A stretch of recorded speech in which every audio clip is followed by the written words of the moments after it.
afternoon, good evening.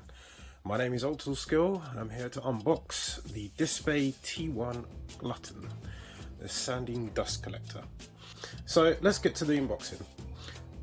So this wonderful packaging is obviously much bigger than most of the other DSPIAE products. Most of the time they do normal handheld tools.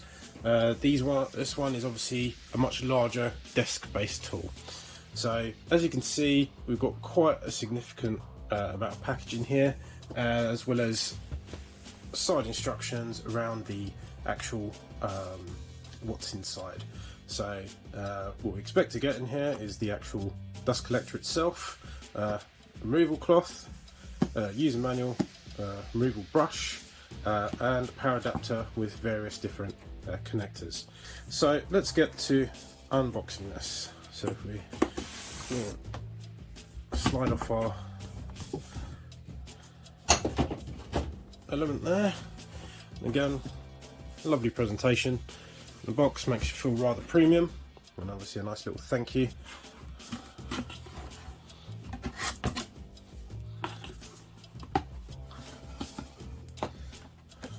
So initially we get a nice little pamphlet manual, and it appears also as well you get a nice little sticker sheet, so this might be useful for sticking on to a cutting mat later.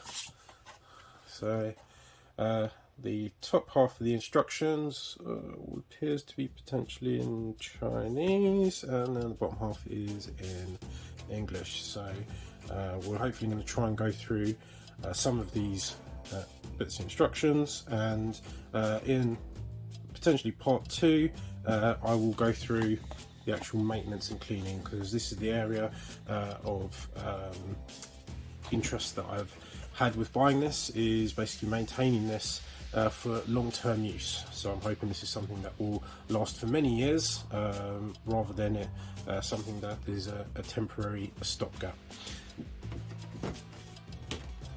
Put that to one side, and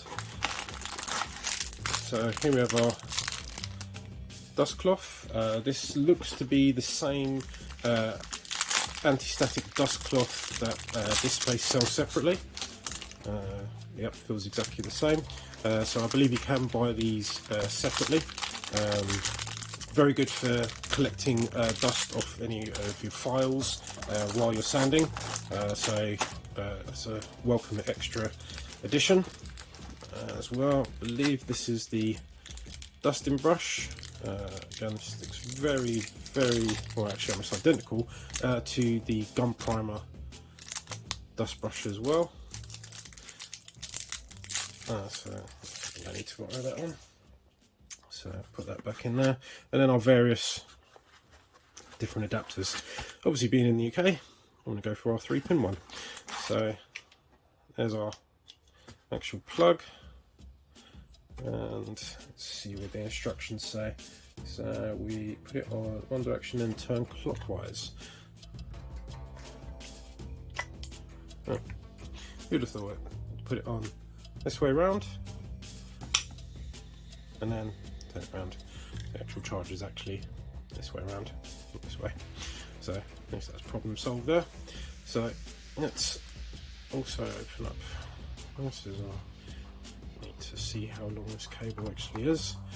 So it looks to be about 1 meter in length.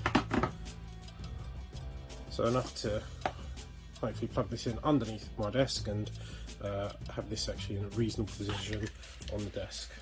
So let's put that all to one side. So let's get to the main area. Fun. The actual dust collector itself. So this actually appears to be as big as the box.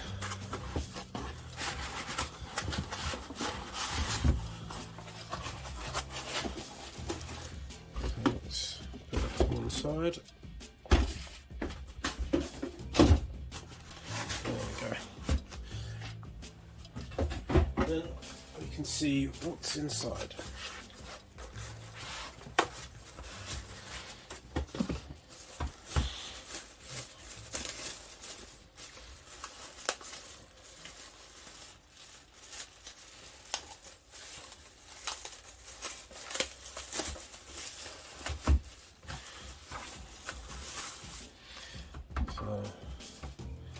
quite a significant amount of design that's gone into this, and part that I'm interested in is it actually extracting dust, and so this is the area that I'm going to be curious about. This HEPA filter that it comes with, so that should be collecting all of the dust once it's produced from this fan. So this is relatively easy to extract, as you just saw there, and as I said, this is another reason why I've purchased it, something that I want to last for quite some time, so I have actually bought additional ones. So once this one goes and I can't clean it anymore, I've got another HEPA filter to stick back in. So as you saw there, it was relatively easy to swap out one for another. Obviously on the rear we've got our power connector, and then what appears to be our touch element for a fan, speed and LED. So hopefully these are something that will not go bad over time as they're touch sensitive. But then inside there does appear to be a few, looks like plastic clips that may allow us to maybe get into the inside to get into the inner workings of this, which I may do at some point later on. So as far as the actual usage of this, I'll be coming back with a part 2 of this video, and so if you feel that there's something you'd like me to particularly do or test with this, please comment down below and I will make sure to add it into the part 2 of this video. So I'll see you on the next one, which will be a Tool Curious review, and we'll see how well this does on my desk. Thanks for watching.